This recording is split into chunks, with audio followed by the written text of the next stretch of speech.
Hello बच्चों, तो आज से हम शुरू करने वाले हैं सीबीएसई नाइन्थ क्लास की हिंदी की का पहला चैप्टर, जिसका नाम है दो बैलों की कथा। ये कहानी लिखी गई है प्रेमचंद के द्वारा।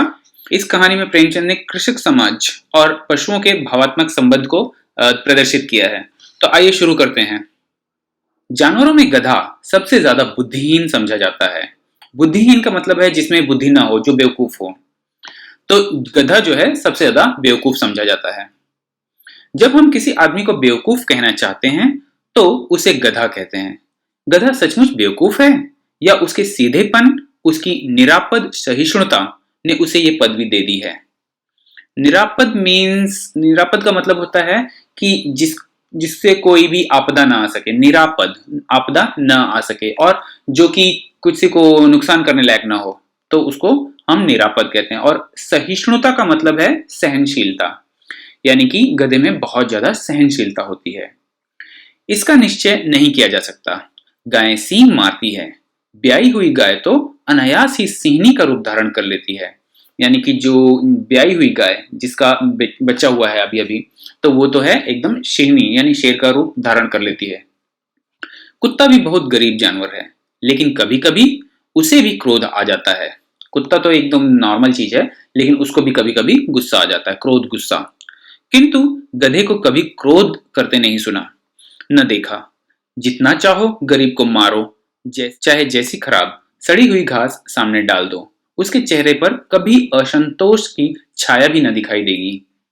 वैसाख में चाहे एकाध बार कुलेल कर लेता हो। यहाँ कुलेल का मतलब जो है वो किसी खेल कूद से है, हल्का फुल्का वो दौड़ उड़ लेता है, तो ये कुलेल है। पर हमने तो उसे कभी खुश होते हुए नहीं देखा। उसके चेहरे पर एक विषाद स्थायी रूप से छाया हुआ रहता है। तो विषाद का मतलब है एक तरह से उदासी, तो वो हमेशा एक उदासी की तरह से रहता है। सुख दुख हानि लाभ किसी भी दिशा में उसे बदलते नहीं देखा। तो कुछ भी हो जाए वो कभी बदली नहीं होता।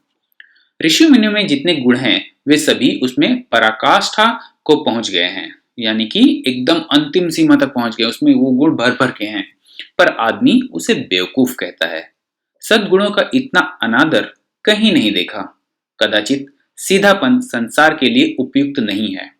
देखिए ना, भारतवासियों की अफ्रीका में क्या दुर्दशा हो रही है। क्यों अमेरिका में उन्हें घुसने नहीं दिया जाता। बेचारे शराब नहीं पीते, 4 पैसे कुसमय के लिए बचा कर रखते हैं। कुसमय मतलब बुरे टाइम के लिए बचा कर रखते हैं। जी तोड़कर काम करते हैं, किसी से लड़ाई झगड़ा नहीं करते। 4 बातें सुनकर गम खा जाते हैं, फिर भी बदनाम है। कहा जाता है वे जीवन के आदर्श को नीचा करते हैं। यहाँ पर जो जीवन के आदर्श को नीचा करना है, ये एक तरह से मुहावरा है कि वो अपने जीवन को उतनी अहमियत नहीं देते हैं, वो उसको एकदम बुरी तरह से जीते हैं। अगर वे भी ईंट का जवाब पत्थर से देना सीख जाते हैं, ईंट का जवाब पत्थर से, यानी कि कोई तुमको मारे तो उसको उससे भी बुरी तरह से जवाब देना, या उसको उससे भी बुरी तरह से मारना पीटना।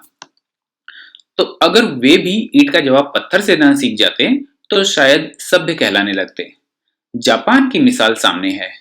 एक ही विजय ने उसे संसार में सभ्य जातियों में गण्य बना दिया। गण्य का मतलब है उसको सभ्य जातियों में गिनने लगे हैं, उसकी भी गिनती होने लगी है।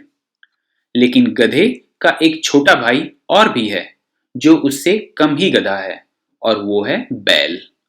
जिस अर्थ में हम गधे का प्रयोग करते हैं, कुछ उसी से मिलते जुलते अर्थ में बछिया के ताऊ का भी प्रयोग किया जाता है। यहाँ बैल को बछिया का ताऊ भी बोला गया है। तो इस तरह से कुछ लोग बैल को शायद बेवकूफों में सर्वश्रेष्ठ कहेंगे। सर्वश्रेष्ठ मतलब सबसे बड़ा बेवकूफ। सब बेवकूफों में सर्वश्रेष्ठ मतलब सबसे बड़ा बेवकूफ, सबसे बड़ा और सबसे श्रेष्ठ को सर्वश्रेष्ठ कहते हैं। मगर हमारा विचार ऐसा नहीं है। तो कुछ लोग उसको सबसे ज्यादा बेवकूफ समझते हैं, लेकिन जो हमारा लेखक है प्रेमचंद, उसके विचार ऐसे नहीं है। बैल कभी कभी मारता भी है। कभी कभी अड़ियल बैल भी देखने में आता है। अड़ियल मीन्स जो बातें नहीं सुनता है, जो हट करता है, जो जिद करता है, और भी कई रीतियों से अपना असंतोष प्रकट कर देता है। अतएव उसका स्थान गधे से नीचा है। तो यहाँ पर एक प्रश्न आ सकता है कि बैल को गधे का छोटा भाई क्यों कहा गया है। तो उसके बारे में बताया गया कि बैल जो है वो गधे से कम सहनशील है और गधा जो है उसे श्रेष्ठ है। तो इस तरह से इसका आंसर लिखा जा सकता है। झूरी काछी के दोनों बैलों के नाम थे हीरा और मोती। दोनों पछाई जाति के थे। पछाई एक पशुओं की एक नस्ल है। तो पछाई जाति के थे, देखने में सुंदर, काम में चौकस, डील में ऊंचे। बहुत दिनों साथ रहते रहते दोनों में भाईचारा हो गया था। दोनों आमने सामने या आसपास बैठे एक दूसरे से मूक भाषा में विचार विनिमय करते थे। मूक भाषा, जिन्हें बोलने नहीं आता वो भी एक अलग तरह की भाषा से इशारों में अपनी बातें कर लेते हैं, तो उसको मूक भाषा कहते हैं।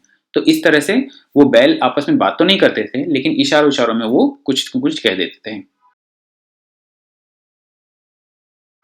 अवश्य ही उनमें कोई ऐसी गुप्त शक्ति थी जिससे जीवों में श्रेष्ठता का दावा करने वाला मनुष्य वंचित है। वंचित मीन्स उसको नहीं मिली है, मनुष्य को अभी तक वो मिली नहीं है। दोनों एक दूसरे को चाट कर और सूंघ कर अपना प्रेम प्रकट करते। कभी कभी दोनों सींग भी मिला लिया करते थे, विग्रह के नाते से नहीं। विग्रह मतलब अलगाव या लड़ाई झगड़े के लिए, तो लड़ाई झगड़े के लिए नहीं, केवल विनोद के भाव से। विनोद मतलब मन बहलाने के लिए। आत्मीयता के भाव से, आत्मीयता मीन्स अपनापन, अपने लोगों की तरह से अपनापन के भाव से। जैसे दोस्तों में घनिष्ठता होते ही धौल धप्पा होने लगता है, मतलब खेलकूद होने लगती है। इसके बिना दोस्ती कुछ फुसफुसी, कुछ हल्की सी रहती है, जिस पर ज्यादा विश्वास नहीं किया जा सकता। जिस वक्त ये दोनों बैल हल या गाड़ी में जोत दिए जाते और गर्दन हिला हिला कर चलते, उस वक्त हर एक की यही चेष्टा होती। चेष्टा मतलब कुछ कामना, कुछ हो जाए ऐसा, कि ज्यादा से ज्यादा बोझ मेरी ही गर्दन पर पड़े। यानी कि जब वो दोनों बैल जोत दिए जाते तो दोनों अपनी तरफ अपना वो ज्यादा से ज्यादा बोझ लेते थे। दोनों एक दूसरे का ख्याल रखते थे। दिन भर के बाद दोपहर या संध्या को दोनों खुलते तो एक दूसरे को चाट चाट कर अपनी थकान मिटा लिया करते हैं। नांद में खली भूसा पड़ जाने के बाद, यहाँ नांद का मतलब है एक बड़ा सा बर्तन जिसमें जानवर को खाना खिलाया जाता है। तो नांद में खली भूसा पड़ जाने के बाद दोनों साथ उठते, साथ नांद में मुंह डालते और साथ ही बैठते थे। एक मुंह हटा लेता तो दूसरा भी हटा लेता था। यानी दोनों एक दूसरे के साथ इतने मिले जुले थे कि वो एक साथ में ही सारा काम करते थे। संयोग की बात, झुरी ने एक बार गोई को ससुराल भेज दिया। गोई यहाँ जोड़ी को कहा गया, यानी कि दोनों बैलों को एक साथ उसने ससुराल भेज दिया। बैलों को क्या मालूम वे क्यों भेजे जा रहे हैं। समझे मालिक ने हमें बेच दिया। अपना यूं बेचा जाना उन्हें अच्छा लगा या बुरा, कौन जाने। पर झुरी के साले गया को गोई ले जाने में दांतों पसीना आ गया। दांतों पसीना आ गया, ये एक मुहावरा है। इसका मतलब है उसको बहुत मुश्किल हुई उसको ले जाने के लिए, तो उसको बोलते हैं दांतों पसीना आ जाना। पीछे से हाँकता तो दोनों दाएं बाएं भागते। पगहिया पकड़कर आगे से खींचता, पगहिया जो है उसकी रस्सी है, तो पगहिया पकड़कर आगे से खींचता तो दोनों पीछे की ओर जोर लगाते। मारता तो दोनों सींग नीचे करके हुंकारते। अगर ईश्वर ने उन्हें वाणी दी होती तो झूरी से पूछते, तुम हम गरीबों को क्यों निकाल रहे हो? हमने तो तुम्हारी सेवा करने में कोई कसर नहीं उठा रखी। अगर इतनी मेहनत से काम न चलता था तो और काम ले लेते। हमें तो तुम्हारी चाकरी में मर जाना भी कबूल था। हमने कभी दाने चारे की शिकायत नहीं की। तुमने जो कुछ खिलाया वो सर झुका कर खा लिया। फिर तुमने हमें इस जालिम के हाथों क्यों बेच दिया? अब यहाँ पे एक सादा सा प्रश्न बनता है कि बैलों को अपने साथ ले जाते हुए गया को क्या क्या परेशानी हुई। तो यहाँ पे उसके बारे में बताया गया है कि किस तरह से वो लेके जा रहा था, लेकिन उसको काफी परेशानी हो रही थी। और दूसरा एक प्रश्न बन सकता है कि हीरा मोती को वाणी की कमी क्यों अखर रही थी। उनको बोलने की शक्ति की कमी जो थी वो क्यों उनको अखर रही थी। तो इसमें यहाँ लिखा गया कि अगर उनको वाणी मिल जाती तो वो क्या क्या चीज अपने मालिक से कहते, तो इसलिए उनको वाणी की कमी अखर रही थी। संध्या समय दोनों बैल अपने नए स्थान पर पहुंचे। दिन भर के भूखे थे, लेकिन जब नांद में लगाए गए तो एक ने भी उसमें मुंह न डाला। दिल भारी हो रहा था। दिल भारी हो रहा था मतलब वो लोग सैड हो गए थे, थोड़े से ऐसे उदास हो गए थे। जिसे उन्होंने अपना घर समझ रखा था वो आज उनसे छूट गया था। ये नया घर, नया गांव, नए आदमी उन्हें बेगानों से लगते थे। बेगाने मतलब जो अपना नहीं हो, पराया, तो वो पराये से लगते थे। दोनों ने अपनी मूक भाषा में सलाह की। एक दूसरे को कनखियों से देखा। कनखियों मतलब कान, आंख के एकदम कॉर्नर से देखा और लेट गए। जब गांव में सोता पड़ गया, सोता पड़ जाना मीन्स रात हो गई, सारे लोग सो गए, तो दोनों ने जोर मारकर पगहे तोड़ा डाले। पगहे तोड़ा डाले मीन्स उनकी रस्सियां उन्होंने तोड़ डाली और घर की तरफ चले। पगहे बहुत मजबूत थे, अनुमान न हो सकता था कि कोई बैल उन्हें तोड़ सकेगा। पर इन दोनों में इस समय दूनी शक्ति आ गई थी। एक एक झटके में रस्सियां टूट गई। जूरी प्रातः काल सोकर उठा तो देखा कि दोनों बैल चरनी में खड़े हैं। चरनी वो जगह होती जहां गाय भैंस अपना खाना खाते हैं और चरने के लिए छोड़ देते हैं ना, तो उस वैसी जगह चरनी पर खड़े थे। दोनों की गर्दनों में आधा आधा गराव लटक रहा था। गराव उसकी रस्सी जो है लटक रही थी। घुटने तक पांव कीचड़ से भरे थे और दोनों की आंखों में विद्रोहमय स्नेह झलक रहा था। तो यहाँ पर हमें क्वेश्चन बन सकता है कि हीरा मोती की आंखों में विद्रोहमय स्नेह कब झलकता हुआ प्रतीत हुआ और क्यों? तो जब वो लोग वापस आ गए थे तब हुआ था। और क्यों हो रहा था? क्योंकि उन्हें लगा कि जूरी ने उनको अपने ससुराल भेज दिया है, इसके लिए। जूरी बैलों को देखकर स्नेह से गदगद हो गया। गदगद का मतलब कि वो बहुत अधिक प्रसन्न हो गया। दौड़कर उन्हें गले लगा लिया। प्रेमालिंगन और चुंबन का वो दृश्य बड़ा ही मनोहर था। घर और गांव के लड़के जमा हो गए और तालियां बजा बजा कर उनका स्वागत करने लगे। गांव के इतिहास में यह घटना अभूतपूर्व न होने पर भी महत्वपूर्ण थी। मतलब बहुत एक्स्ट्रा ऑर्डिनरी नहीं थी, लेकिन फिर भी इंपॉर्टेंट थी। बाल सभा ने निश्चय किया दोनों पशु वीरों को अभिनंदन पत्र देना चाहिए। यानी कि बच्चों ने डिसाइड किया कि इन लोगों को कुछ अभिनंदन पत्र देना चाहिए। कोई अपने घर से रोटियां लेकर आया, कोई गुड़, कोई चोकर, कोई भूसी। एक बालक ने कहा, ऐसे बैल किसी के पास ना होंगे। दूसरे ने समर्थन किया, इतनी दूर से दोनों अकेले चले आए। तीसरा बोला, बैल नहीं है वे, उस जन्म के आदमी हैं। इसका प्रतिवाद करने का किसी को साहस ना हुआ। प्रतिवाद मतलब उसको विरोध करना, उसको अपोज करना। तो इस बात को किसी ने अपोज नहीं किया। जूरी की स्त्री ने बैलों को द्वार पर देखा तो जल उठी। बोली, कैसे नमक हराम बैल हैं कि एक दिन वहां काम न किया, भाग खड़े हुए। जूरी अपने बैलों पर यह आपेक्ष न सुन सका। आपेक्ष मतलब उसके ऊपर इल्जाम लगाना। नमक हराम क्यों है? चारा दाना न दिया होगा तो क्या करते? स्त्री ने रोब के साथ कहा, बस तुम ही तो बैलों को खिलाना जानते हो, और तो सभी पानी पिला पिला कर रखते हैं। दोनों झगड़ा कर रहे हैं। जूरी ने चिढ़ाया, चारा मिलता तो क्यों भागते? स्त्री चिढ़ी, भागे इसलिए कि वे लोग तुम जैसे बुद्धुओं की तरह बैलों को सहलाते नहीं, खिलाते हैं तो रगड़कर जोतते भी हैं। ये दोनों ठहरे कामचोर, भाग निकले। अब देखूं कहां से खली और चोकर मिलता है। सूखे भूसे के सिवा कुछ न दूंगी, खाए चाहे या मरे। वही हुआ। मजूर को ताकीद कर दी गई। ताकीद मतलब उसको बता दिया गया कि बैलों को खाली सूखा भूसा दिया जाए। बैलों ने नान में मुंह डाला तो फीका फीका, न कोई चिकनाहट न कोई रस। क्या खाएं?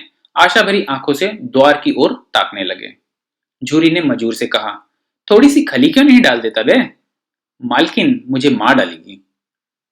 मालकिन मुझे मार डालेगी, चुरा कर डाल आ। ना दादा, पीछे से तुम भी उन्हीं किसी कहोगे। तो वो कह रहा है कि इसको खली भी डाल दे थोड़ा सा, लेकिन वो बोल रहा है कि नहीं, मालकिन ने मना किया है और तुम भी मालकिन का ही साथ दोगे। दूसरे दिन जूरी का साला फिर आया और बैलों को ले चला। अब की उसने दोनों को गाड़ी में जोता। दो चार बार मोती ने गाड़ी को सड़क की खाई में गिराना चाहा, पर हीरा ने संभाल लिया। तो मोती जो था वो उसको ढकेल के खाई में गिरा रहा था, लेकिन हीरा जो था वो संभाल लिया। वो ज्यादा सहनशील था। तो जो हीरा है वो ज्यादा सहन कर लेता था सब कुछ। संध्या समय घर पहुंचकर उसने दोनों को मोटी रस्सियों से बांधा और कल की शरारत का मजा चखाया। मजा चखाना मतलब उनको उसकी सजा दी। फिर वही सूखा भूसा डाल दिया। अपने दोनों बैलों को खली चुनी सब कुछ दी। दोनों बैलों का ऐसा अपमान कभी न हुआ था। जूरी इन्हें फूल की छड़ी से भी न छूता। उसकी टिटकार पर दोनों उड़ने लगते थे। टिटकार मतलब यहाँ पे वो जब टिक टिक की आवाज करता था तो दोनों बहुत खुश हो जाते थे। तो यहाँ मार पड़ी, आहत सम्मान की व्यथा तो थी ही, उस पर मिला सूखा भूसा। मतलब आहत सम्मान मतलब उसके सम्मान को चोट लगी थी, और व्यथा मतलब उसका गम, उसका दुख तो था ही। नान की तरफ आंखें तक न उठाई तो दोनों ने देखा ही नहीं। दूसरे दिन गया ने बैलों को हल में जोता, पर इन दोनों ने जैसे पांव न उठाने की कसम खा ली थी। वह मारते मारते थक गया, पर दोनों ने पांव नहीं उठाया। एक बार जब उस निर्दयी ने हीरा की नाक पर खूब डंडे जमाए निर्दयी मतलब जिसमें दया नहीं हो। तो उसने हीरा की नाक पर खूब डंडे जमाए, तो मोती का गुस्सा काबू के बाहर हो गया। हल लेकर भागा। हल, रस्सी, जुआ, जोत सब टूट टाट कर बराबर हो गया। गले में बड़ी बड़ी रस्सियां न होती तो दोनों पकड़ाई में ही न आते। हीरा ने मूक भाषा में कहा, भागना व्यर्थ है। मोती ने उत्तर दिया, तुम्हारी तो इसने जान ही ले ली थी, अब की बारी मार पड़ेगी। पढ़ने दो, बैल का जन्म लिया है तो मार से कहां तक बचेंगे। गया दो आदमियों के साथ दौड़ आ रहा है, दोनों के हाथों में लाठियां हैं। मोती बोला, कहो तो दिखा दूं कुछ मजा, मैं भी लाठी लेकर आ रहा है। हीरा ने समझाया, नहीं भाई खड़े हो जाओ, मुझे मारेगा तो मैं भी एक दो गिरा दूंगा। नहीं, हमारी जाति का यह धर्म नहीं है। तो बोलता है कि हम लोग ऐसे काम नहीं करते हैं किसी को मारने वाला। मोती दिल में ऐंठ कर रह गया। गया आ पहुंचा और दोनों को पकड़कर ले चला। कुशल हुई कि उसने इस वक्त मारपीट न की, मतलब अच्छा हुआ, कुशल हुई का मतलब हुआ कि अच्छा हुआ कि उसने इस टाइम पे मारपीट नहीं की, नहीं तो मोती भी पलट पड़ता। उसके तेवर देखकर गया और उसके सहायक समझ गए कि इस वक्त टाल जाना ही मसहलत है। मसहलत का मतलब यहाँ है हितकर, मतलब वही अच्छा है। आज दोनों के सामने फिर वही सूखा भूसा लाया गया। दोनों चुपचाप खड़े रहे। घर के लोग भोजन करने लगे। उस वक्त छोटी सी लड़की दो रोटियां लिए निकली और दोनों के मुंह में देकर चली गई। उस एक रोटी से इनकी भूख तो क्या शांत होती, पर दोनों के हृदय को मानो भोजन मिल गया। हृदय मतलब दिल को भोजन मिल गया, उनको पसंद अच्छा लगा। यहां भी किसी सज्जन का वास है। सज्जन का वास मतलब अच्छा आदमी यहां रहता है कोई। लड़की भैरव की थी, उसकी मां मर चुकी थी। सौतेली मां उसे मारती रहती थी, इसलिए इन बैलों से उसे एक प्रकार की आत्मीयता हो गई थी। अब यहाँ ये क्वेश्चन बनता है कि लड़की को बैलों से आत्मीयता क्यों हो गई थी। क्यों? क्योंकि लड़की की मां मर चुकी थी और उसकी सौतेली मां भी उसको मारती थी, जिस तरह से वो बैलों को मार रहा था, उसी तरह से दोनों दिन भर जोते जाते, डंडे खाते, अड़ते। शाम को थान पर बांध दिए जाते और रात को वो बालिका उन्हें दो रोटियां खिला जाती। प्रेम के इस प्रसाद की क्या बरकत थी कि दो दो गाल सूखा भूसा खाकर भी दोनों दुर्बल न होते थे। यानी कि इस तरह से उनको प्रेम मिलता था वो लड़की से कि वो लोग खाली भूसा खाते थे और फिर भी वो लोग दुर्बल नहीं होते थे, उनमें बल बना रहता था। मगर दोनों की आंखों में रोम रोम में विद्रोह भरा हुआ था, अभी भी उनको गुस्सा भरा हुआ था। एक दिन मोती ने मूक भाषा में कहा, अब तो नहीं सहा जाता हीरा, क्या करना चाहते हो? एक आध को सींग पर उठाकर फेंक दूं? लेकिन जानते हो वो प्यारी लड़की जो हमें रोटियां खिलाती है उसी की लड़की है जो इस घर का मालिक है। यहां बेचारी अनाथ हो जाएगी। तो मालकिन को न फेंक दूं? वही तो उस लड़की को मारती है। लेकिन औरत जात पर सींग चलाना मना है, ये भूल जाते हो? तो वो कह रहा है कि औरत को हम लोग नहीं मारेंगे। ओके, तुम तो किसी तरह निकलने ही नहीं देते, बताओ तुड़ाकर भाग चलें? हाँ, ये मैं स्वीकार करता हूं, लेकिन इतनी मोटी रस्सी टूटेगी कैसे? इसका एक उपाय है, पहले रस्सी को थोड़ा सा चबा लो, फिर एक झटके में जाती है। रात को जब बालिका रोटियां खिलाकर चली गई, दोनों रस्सियां चबाने लगे, पर मोटी रस्सी मुंह में न आती थी। बेचारे बार बार जोर लगाकर रह जाते थे, अब टूट नहीं रही रस्सी उनसे। सहसा घर का द्वार खुला और वही लड़की निकली। दोनों सिर झुकाकर उसका हाथ चाटने लगे। दोनों की पूंछें खड़ी हो गई। उसने उनके माथे सहलाए और बोली, खोले देती हूं, चुपके से भाग जाओ, नहीं तो यहां लोग मार डालेंगे। आज घर में सलाह हो रही है कि इनकी नाकों में नथ डाल दी जाए। उसने गराम खोल दिया, पर दोनों चुपचाप खड़े रहे। तो उसने उनकी रस्सी खोल दी, लेकिन वो लोग फिर भी वहां पे चुपचाप खड़े थे। मोती ने अपनी भाषा में पूछा, अब चलते क्यों नहीं? हीरा ने कहा, चलें तो, लेकिन कल इस अनाथ पर आफत आएगी, सब इसी पर संदेह करेंगे। सहसा बालिका चिल्लाई, दोनों फूफा वाले बैल भागे जा रहे हैं, ओ दादा दादा, दोनों बैल भागे जा रहे हैं, जल्दी दौड़ो। गया हड़बड़ा कर भीतर से निकला और बैलों को पकड़ने चला। हड़बड़ा कर मतलब जल्दी जल्दी में। गया ने पीछा किया और भी तेज हुए। गया ने शोर मचाया, फिर गांव के कुछ आदमियों को भी साथ लेने लिए लौटा। दोनों मित्रों को भागने का मौका मिल गया। तो गया चिल्लाया और बाद में और आदमियों को लेने के लिए वो गांव में वापस लौट गया। तो दोनों बैल को भागने का मौका मिल गया। तो यहां एक और प्रश्न बनता है कि बालिका ने बैलों को भागने में किस तरह से मदद की। तो इसका तो पूरा आंसर यहाँ पे ही है। सीधे दौड़ते चले गए, यहां तक कि मार्ग का ज्ञान ना रहा। उनको रास्ते का पता नहीं चला, मार्ग का ज्ञान, रास्ते का पता ही नहीं चला। जिस परिचित मार्ग से आए थे उसका यहां पता न था। नए नए गांव मिलने लगे। तब दोनों एक खेत के किनारे खड़े होकर सोचने लगे, अब क्या करना चाहिए। हीरा ने कहा, मालूम होता है राह भूल गए हैं। उसको लगता है कि हम लोग रास्ता भूल गए हैं। तुम भी बेतहाशा भागे, वहीं उसे मार गिराना था। तो मोती बोलता है कि तुम तो वैसे ही भाग गए, उसे उसको मार देना चाहिए था। तो हीरा बोलता है, उसे मार गिराते तो दुनिया क्या कहती। वह अपना धर्म छोड़ दे, लेकिन हम अपना धर्म क्यों छोड़ें। तो बोलता है कि हम लोग बैल हैं, हमको मारना नहीं चाहिए किसी को, तो हम लोग अपना धर्म नहीं छोड़ सकते हैं, चाहे कोई हमें कितना ही मारे। दोनों भूख से व्याकुल हो रहे थे। खेत में मटर खड़ी थी, चरने लगे। रह रहकर आहट ले लेते कि कोई आता तो नहीं, तो रह रहकर देख लेते थे कोई आ तो नहीं रहा है। जब पेट भर गया, दोनों ने आजादी का अनुभव किया, तो मस्त होकर उछलने कूदने लगे। पहले दोनों ने डकार ली, फिर सींग मिलाए और एक दूसरे को ठेलने लगे। ठेलने मतलब ऐसे ढकेलने, प्यार से ढकेलने लगे। मोती ने हीरा को कई कदम पीछे हटा दिया, यहां तक कि वो खाई में गिर गया। तब उसे भी क्रोध आया, संभल कर उठा और फिर मोती से मिल गया। मोती ने देखा खेल खेल में झगड़ा हुआ चाहता है, तो किनारे हट गया। तो जब झगड़ा हो रहा था तो वो साइड में हट गया, उसने बंद कर दिया। अरे ये क्या, कोई सांड डॉकता चला आ रहा है। डॉकता मतलब वो आवाज करते हुए, धड़धड़ धड़धड़ आवाज करते हुए। हाँ, सांड ही है। वो सामने आ पहुंचा। दोनों मित्र बगलें झांक रहे हैं। सांड पूरा हाथी है। उससे भिड़ना जान से हाथ धोना है, लेकिन न भिड़ने पर भी जान बचती नहीं नजर आती। इन्हीं की तरफ आ भी रहा है। कितनी भयंकर सूरत है। मोती ने मूक भाषा में कहा, बुरे फंसे, जान बचेगी, कोई उपाय सोचो। हीरा ने चिंतित स्वर में कहा, अपने घमंड में भूला हुआ है। आरजू विनती न सुनेगा, मतलब उसको रिक्वेस्ट नहीं सुनेगा, वो कुछ भी उसको बोलेंगे तो नहीं सुनेगा। भाग क्यों न चलें। भागना कायरता है, तो फिर यहीं मरो। बंदा तो 9-11 होता है। तो मोती बोला कि तो तुम यहीं मरो, मैं तो भाग रहा हूं। तो हीरा बोला, और जो दौड़ाएगा। तो फिर कोई उपाय सोचो जल्दी। उपाय यही है कि उस पर दोनों जने एक साथ चोट करें। मैं आगे से रगेदता हूं, तुम पीछे से रगेदो। रगेदना मतलब उसको खदेड़ना, उसको मार के दौड़ाना। दोहरी मार पड़ेगी तो भाग खड़ा होगा।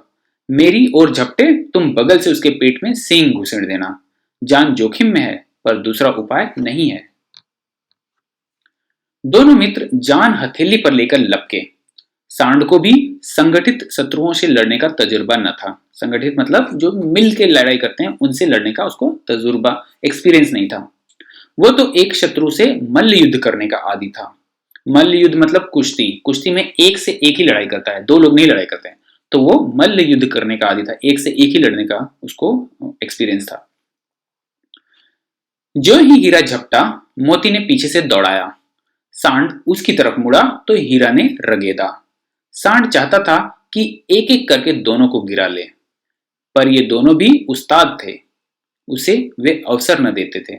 एक बार सांड झल्लाकर हीरा का अंत कर देने के लिए चला कि मोती ने बगल से आकर पेट में सींग भोंक दिया। सांड क्रोध में आकर पीछे फिरा तो हीरा ने दूसरे पहलू में सींग चुभा दिया। कैसे दोनों एक दूसरे की तरफ से मार रहे हैं। आखिर बेचारा जख्मी होकर भागा और दोनों मित्रों ने दूर तक उसका पीछा किया, यहां तक कि सांड बेदम होकर गिर पड़ा। तब दोनों ने उसे छोड़ दिया। दोनों मित्र विजय के नशे में झूमते चले जाते थे। मोती ने अपनी सांकेतिक भाषा में कहा, मेरा जी तो चाहता था कि बच्चा को मार ही डालूं। अब वो सांड को बच्चा बोल रहा है, वो अब उससे जीत गया है ना, तो बच्चा बोल रहा है। हीरा ने तिरस्कार किया, गिरे हुए बैरी पर सींग न चलाना चाहिए। वो बोल रहा है कि वो तो गिर गया था, उसके ऊपर नहीं सींग चलाना चाहिए। ये सब ढोंग है, बैरी को ऐसा मारना चाहिए कि फिर न उठे। तो बोलता है, अब घर कैसे पहुंचेंगे वो सोचो, पहले कुछ खा लें तो सोचें, सामने मटर का खेत था ही, मोती उसमें घुस गया। हीरा मना करता रहा, पर उसने एक न सुनी। अभी दो चार ही ग्रास खाए थे कि दो आदमी लाठियां लिए दौड़ पड़े और दोनों मित्रों को घेर लिया। हीरा तो मेड़ पर था। मेड़ मतलब जो खेत का जो कॉर्नर होता है, बॉर्डर होता है, मेड़। निकल गया। हीरा तो मेड़ पर था, निकल गया, वो भाग गया। मोती सींचे हुए खेत में था। उसके खुर कीचड़ में धंसने लगे। न भाग सका, पकड़ लिया। हीरा ने देखा संगी संकट में है तो लौट पड़ा, तो हीरा भी लौट के आ गया। फंसेंगे तो दोनों फंसेंगे। रखवालों ने उसे भी पकड़ लिया। प्रातःकाल दोनों मित्र कौंजी हाउस में बंद कर दिए गए। कौंजी हाउस एक जानवरों का एक एरिया होता है, जो एक घर होता है, मवेशी खाना जिसको बोलते हैं, जहां पे कि लावारिस जानवरों को बंद किया जाता है। तो उनको बंद कर दिया गया। दोनों मित्रों को जीवन में पहली बार ऐसा साबिक पड़ा। साबिक का मतलब है कि सरोकार। ऐसी बार पहली बार हुआ है कि सारा दिन बीत गया और खाने को एक दिन का भी न मिला। समझ ही में ना आता था कि ये कैसा स्वामी है। इससे तो गया फिर भी अच्छा था। यहाँ कई भैंसें थी, कई बकरियां, कई घोड़े, कई गधे, पर किसी के सामने चारा न था। सब जमीन पर मुर्दों की तरह पड़े थे। कई तो इतने कमजोर हो गए थे कि खड़े भी ना हो सकते थे। सारा दिन दोनों मित्र फाटक की ओर टकटकी लगाए ताकते रहे।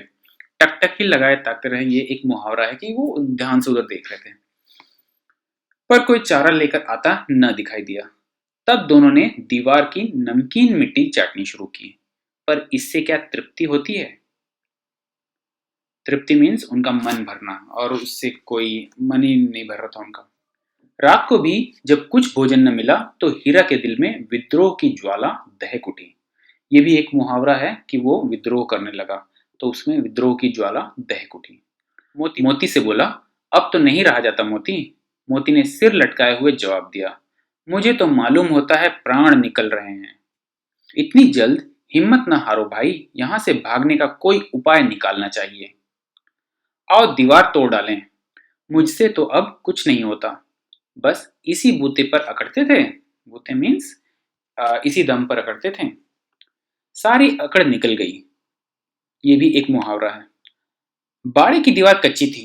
हीरा मजबूत तो था ही, अपने नुकीले सींग दीवार में गड़ा दिए और जोर मारा तो मिट्टी का एक चिप्पड़ निकल आया। चिप्पड़ मतलब जो चिपकाया हुआ था ना उसके ऊपर, तो वो निकल आया। फिर तो उसका साहस बढ़ा। इसने दौड़ दौड़ कर दीवार पर चोटें की और हर चोट में थोड़ी थोड़ी मिट्टी गिरने लगी। उसी समय कांजी हाउस का चौकीदार लालटेन लेकर जानवरों की हाजिरी लेने आ निकला। हीरा का उज्जड़पन देखकर उसने उसे कई डंडे रसीद किए। उज्जड़पन मीन्स वो पोलाइट नहीं था, वो मतलब शांत नहीं था, वो बदमाशी कर रहा था, इसलिए उसने उसे डंडे रसीद किए। डंडे रसीद किए मतलब डंडे मारे और मोटी सी रस्सी से बांध दिया। मोती ने पड़े पड़े कहा, आखिर मार खाई, क्या मिला? अपने बूते भर जोर तो मार दिया। ऐसा जोर मारना किस काम का कि और बंधन में पड़ जाए। जोर तो मारता ही जाऊंगा, चाहे कितने ही बंधन पड़ते जाएं। जान से हाथ धोना पड़ेगा। कुछ परवाह नहीं, यूं तो मरना ही है। सोचो, दीवार खुद जाती तो कितनी जानें बच जाती। इतने भाई यहाँ बंद है, किसी की देह में जान नहीं है। दो चार दिन और यही हाल रहा तो सब मर जाएंगे। हाँ, ये बात तो है। अच्छा, तो ला, फिर मैं भी जोर लगाता हूं। अब दोनों मिलकर लगाएंगे। मोती ने भी दीवार में उसी जगह सींग मारा। थोड़ी सी मिट्टी गिरी और फिर हिम्मत बढ़ी। फिर तो दीवार में सींग लगाकर इस तरह जोर लगाने लगा मानो किसी प्रतिद्वंदी से लड़ रहा है।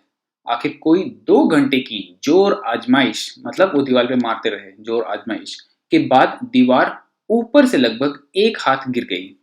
उसने दूनी शक्ति से दूसरा धक्का मारा तो आधी दीवार गिर गई। गिरा डाली दोनों दीवार। दीवार का गिरना था कि अधमरे से पड़े हुए सभी जानवर चेत उठे। चेत उठे का मतलब है होश में आ जाना, तो वो जिंदा हो गए, मीन्स वो उठ गए। तीनों घोड़ियां सरपट भाग निकली, फिर बकरियां निकली, इसके बाद भैंसें भी खिसक गई, पर गधे अभी तक ज्यों के त्यों खड़े थे। गधे जो है वो हिलते नहीं। हीरा ने पूछा, तुम दोनों क्यों नहीं भाग जाते? एक गधे ने कहा, जो कहीं फिर पकड़ लिए जाएं तो क्या हर्ज है, अभी तो भागने का अवसर है। हमें तो डर लगता है, हम यहीं पड़े रहेंगे। आधी रात से ऊपर हो चुकी थी। दोनों गधे अभी तक खड़े सोच रहे थे कि भागें या ना भागें, और मोती अपने मित्र की रस्सी तोड़ने में लगा हुआ था। जब वो हार गया तो हीरा ने कहा, तुम जाओ, मुझे यहीं पड़ा रहने दो, शायद कहीं भेंट हो जाए। मोती ने आंखों में आंसू लाकर कहा, तुम मुझे इतना स्वार्थी समझते हो हीरा? हम और तुम इतने दिनों एक साथ रहे हैं, आज तुम विपत्ति में पड़ गए तो मैं तुम्हें छोड़कर अलग हो जाऊं? हीरा ने कहा, बहुत मार पड़ेगी, लोग समझ जाएंगे ये तुम्हारी शरारत है। मोती गर्व से बोला, जिस अपराध के लिए तुम्हारे गले में बंधन पड़ा, उसके लिए अगर मुझे मार पड़े तो क्या चिंता। इतना तो हो ही गया कि 9-10 प्राणियों की जान बच गई, वे सब तो आशीर्वाद देंगे। ये कहते हुए मोती ने दोनों गधों को सींग से मार मार कर बाड़े से बाहर निकाला और तब अपने बंधु के पास आकर सो रहा। तो गधे अभी भी नहीं भागे थे, उसने उन दोनों को ढकेला बाहर, तो निकल गए वो। भोर होते ही मुंशी और चौकीदार तथा अन्य कर्मचारियों में कैसी खलबली मची, इसके लिखने की जरूरत नहीं है, मतलब बहुत ज्यादा हो गई और उसको लिखने की जरूरत ही नहीं है। बस इतना ही काफी है कि मोती की खूब मरम्मत हुई, बड़ी मार पिटाई हुई, और उसे भी मोटी रस्सी से बांध दिया गया, दोनों को बांध दिया गया। एक सप्ताह तक दोनों मित्र वहां बंधे पड़े रहे। एक हफ्ते के बाद किसी ने चारे का एक तृण भी न डाला। तृण मीन्स एक अलग प्रकार की एक वनस्पति की जाती है, तो वो भी नहीं डाला। हाँ, एक बार पानी दिखा दिया जाता था, यही उनका आधार था, तो वो लोग हफ्ते भर सिर्फ पानी पीते थे। दोनों इतने दुर्बल हो गए थे कि उठा तक न जाता था। ठठरियां निकल आई थी, ठठरियां मतलब उनकी हड्डियां दिखने लगी थी। एक दिन बाड़े के सामने डुग्गी बजने लगी। डुग्गी एक ढोल होता है, छोटा सा ढोल होता है, जिसको बजा बजा के हम अनाउंसमेंट करते हैं। और दोपहर होते होते वहां 50-60 आदमी जमा हो गए। तब दोनों मित्र निकाले गए और उनकी देखभाल होने लगी। लोग आ आकर उनकी सूरत देखते और मन फीका करके चले जाते। ऐसे मृतक बैलों का कौन खरीदार होता? कोई उनको खरीदना नहीं चाहता था, उसको बेचने के लिए लगा, लेकिन कोई खरीदना नहीं चाहता था। सहसा एक दढ़ियल आदमी, एक आदमी जिसकी बड़ी सी दाढ़ी थी, जिसकी आंखें लाल थी और मुद्रा अत्यंत कठोर थी, मतलब उसके चेहरे पे मुद्रा मतलब उसके भाव जो था बहुत कठोर था, आया और दोनों मित्रों के कूल्हों में उंगली गोद कर, कूल्हा मीन्स उसके पीछे का भाग, जो बैलों के पीछे का भाग है उसको कूल्हा बोलते हैं, में उंगली गोद कर मुंशी जी से बातें करने लगा। उसका चेहरा देखकर अंतर्ज्ञान से दोनों मित्रों के दिल कांप उठे थे। मतलब इंटरनली उनको, अंदर से उनको ऐसे लगा कि वो बहुत ही गुस्से वाला है, तो उनके दिल कांप उठे थे। वह कौन है और उन्हें क्यों टटोल रहा है? टटोल रहा है, उनको चेक कर रहा है, उनको कैसे देख रहा है। इस विषय पर उन्हें कोई संदेह न हुआ। दोनों ने एक दूसरे को भीत नेत्रों से देखा, भीत मतलब डरे हुए नेत्रों से देखा और सिर झुका लिया। हीरा ने कहा, दया के घर से नाहक भागे। नाहक का मतलब होता है, नाहक का मतलब होता है कि बेकार में ही बिना कारण भाग गए। अब जान न बचेगी, अब तो मर जाएंगे। मोती ने अश्रद्धा के भाव से उत्तर दिया, मतलब उसको श्रद्धा नहीं थी उसमें, उसको विश्वास नहीं था, फिर भी उसने उत्तर दिया, कहते हैं भगवान सबके ऊपर दया करते हैं, उन्हें हमारे ऊपर क्यों दया नहीं आती? भगवान के लिए हमारा मरना जीना दोनों बराबर है। चलो अच्छा ही है, कुछ दिन उसके पास तो रहेंगे। एक बार भगवान ने उस लड़की के रूप में हमें बचाया था, अब क्या अब न बचाएंगे? ये आदमी छुरी चलाएगा, देख लेना। तो क्या चिंता है, मांस, खाल, सींग, हड्डी सब किसी न किसी काम आ जाएंगे। नीलाम हो जाने के बाद दोनों मित्र उस दड़ेल के साथ चले। दोनों की बोटी बोटी कांप रही थी। यह भी एक मुहावरा है कि उनको बड़ा डर लग रहा था। बेचारे पांव तक न उठा सकते थे, पर भय के मारे गिरते पड़ते भागे जाते थे, तो धीरे धीरे चल रहे थे गिरते पड़ते, क्योंकि वो जरा भी चाल धीमी हो जाने पर जोर से डंडा जमा देता था, तो वो मारता था बहुत। राह में गाय बैलों का एक रेवड़ हरे हरे हार में चलता नजर आया। रेवड़ का मतलब होता है कि पशुओं का झुंड, वहां पे एक झुंड उनको नजर आया, और हार मतलब एक जगह जहां पे वो लोग चल रहे थे, वो हरियाली वाली एरिया और जगह। सभी जानवर प्रसन्न थे, चिकने चपल। कोई उछलता था, कोई आनंद से बैठा पागुर करता था। पागुर जैसे गाय बैल जो हैं जो खाना को बार बार चबाते हैं, अपने मुंह में ही चबाते रहते हैं, तो उसको पागुर करना बोलते हैं। तो ये कोई बैठा आराम से पागुर कर रहा था। कितना सुखी जीवन था इनका, पर किसी को चिंता नहीं कि उनके दो भाई बधिक के हाथ पड़े कैसे दुखी। बधिक मतलब जो वध करने वाला, जो मारने वाला है, तो उसके हाथ में दो भाई पड़ गए हैं। सहसा दोनों को ऐसा मालूम हुआ कि यह परिचित राह है, तो उनको रास्ता पहचान में आ गया। हाँ, इसी रास्ते से गया उन्हें ले गया था। वही खेत, वही बाग, वही गांव मिलने लगे। प्रति क्षण उनकी चाल तेज होने लगी, मतलब एवरी टाइम, हर पल उनकी चाल तेज होने लगी। सारी थकान, सारी दुर्बलता गायब हो गई। आ, ये लो, अपना ही हार आ गया। हार मतलब उनका ही एरिया आ गया। इसी कुएं पर हम पुर चलाने आया करते थे। पुर एक ऐसा सर्कुलर पार्ट होता है जिसको चलाने से पानी निकलता है, तो वो बैल खींचते थे। तो ये इसी कुएं पर हम पुर चलाने आया करते थे। यही कुआं है। मोती ने कहा, हमारा घर नगीच आ गया, पास में आ गया है। हीरा बोला, भगवान की दया है। अब तो मैं घर भागता हूँ। यह जाने देगा, इसे मैं मार गिराता हूँ। नहीं नहीं, दौड़कर थान पर चलो। थान का मतलब वो जो हमारे उनके जो पशुओं को बांधने की जो जगह होती है, वहां थान पर चलो। वहां से हम आगे न जाएंगे। दोनों उन्मत्त होकर बछड़ों की भांति कुलेले करते हुए घर की ओर दौड़े। उन्मत्त मतलब एकदम खुश होके। वह हमारा थान है। दोनों दौड़कर अपने थान पर आए और खड़े हो गए। दड़ेल भी पीछे पीछे दौड़ा चला आता था। जूरी द्वार पर बैठा धूप खा रहा था। बैलों को देखते ही दौड़ा और उन्हें बारी बारी से गले लगाने लगा। मित्रों की आंखों से आनंद के आंसू बहने लगे। ये आनंद के आंसू जो है, ये भी एक मुहावरा है। तो खुशी के आंसू आ गए। एक झूरी का हाथ चाट रहा था। दड़ियल ने जाकर बैलों की रस्सियां पकड़ ली। झूरी ने कहा, मेरे बैल हैं। बैल? तुम्हारे बैल कैसे? मैं मवेशी खाने से नीलामी लिए आता हूँ। तो बोला कि मैं तो मवेशी खाने में, जहाँ पे उनकी नीलामी हो रही थी, वहां से उनको नीलामी में लेके आया हूँ। तो मैं तो समझता हूँ चुराए लिए आते हो। तो झूरी बोला कि तुमने इसको चुरा लिया है। चुपके से चले जाओ, मेरे बैल हैं, मैं बेचूंगा तो बिकेंगे। किसी को मेरे बैल नीलाम करने का क्या अख्तियार है? अख्तियार मतलब उसको अधिकार ही नहीं है। जाकर थाने में रपट कर दूंगा। मेरे बैल हैं, इसका सबूत यह है कि मेरे द्वार पर खड़े हैं। दड़ेल झल्लाकर बैलों को जबरदस्ती पकड़ ले जाने के लिए बढ़ा। उसी वक्त मोती ने सींग चलाया। दड़ेल पीछे हटा। मोती ने पीछा किया। दड़ेल भागा। मोती पीछे दौड़ा। गांव के बाहर निकल जाने पर वह रुका, पर खड़ा दड़ेल का रास्ता देख रहा था। दड़ेल दूर खड़ा धमकियां दे रहा था, गालियां निकाल रहा था, पत्थर फेंक रहा था, और मोती विजयी शूर की भांति उसका रास्ता रोके खड़ा था। गांव के लोग ये तमाशा देखते थे और हंसते थे। जब दड़ियल हार कर चला गया तो मोती अकड़ता हुआ लौटा, एकदम खुश होकर। हीरा ने कहा, मैं डर रहा था कि कहीं तुम गुस्से में आकर मार न बैठो। अगर वह मुझे पकड़ता तो मैं बेमारे न छोड़ता, मतलब बिना मारे उसको छोड़ता ही नहीं। अब ना आएगा, आएगा तो दूर से ही खबर लूंगा, देखूं कैसे ले जाता है। जो गोली मरवा दे, मर जाऊंगा, पर उसके काम तो ना आऊंगा। हमारी जान को कोई जान ही नहीं समझता, इसलिए कि हम इतने सीधे हैं। जरा देर में नांदों में खली, भूसा, चोकर और दाना भर दिया गया और दोनों मित्र खाने लगे। झूरी खड़ा दोनों को सहला रहा था और 20 लड़के तमाशा देख रहे थे। सारे गांव में उत्साह सा मालूम होता था। उत्साह मतलब उत्सव, आनंद जैसा मालूम हो रहा था। उसी समय मालकिन ने आकर दोनों के माथे चूम लिए। तो यहाँ एक और क्वेश्चन बनता है कि दूसरी बार घर आए हीरा मोती को देखकर मालकिन की प्रतिक्रिया पहली बार से किस तरह से भिन्न थी। तो पहली बार तो वो गुस्सा कर रही थी, दूसरी बार वो उसने माथे चूम लिया।